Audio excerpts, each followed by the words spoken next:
Magandang hapon mga ka-happy hour. Narito ang mga balita para sa MBC TV Network News Update 5 PM edition. Taas-baba sa presyo ng mga produktong petrolyo, ipapatupad sa susunod na linggo.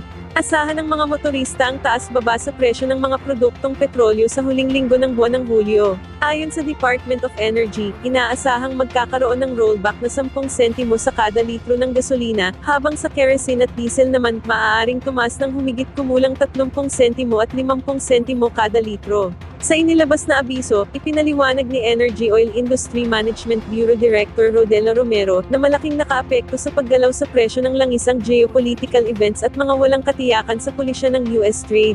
Inaasahan naman na ang trading nitong Biyernes ang magdedetermina sa pinal na paggalaw sa presyo ng mga produktong petrolyo na inaasahang iaanunsyo sa araw ng Lunes at ipapatupad naman sa araw ng Martes, July 29.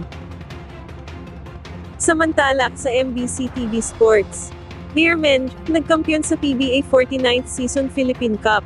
Nakuha na ng San Miguel Beermen ang kampyonato ng PBA 49th Season Philippine Cup. Ito ay matapos na selyuhan nila ang Game 6 laban sa TNT Tropang 5G sa score ng 107-96 sa laro na ginanap sa PhilSports Arena.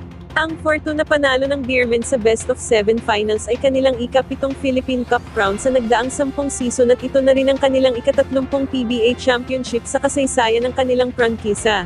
Nagtala ng tig-24 points sina Junmar Fajardo at CJ Perez, habang tinanghal na Finals Most Valuable Player si Jericho Cruz. At yan ang mga balita para sa MBC TV Network News Update 5 PM edition. Samahan ninyo kami bukas mula alas 9 ng umaga, hanggang alas 5 ng hapon.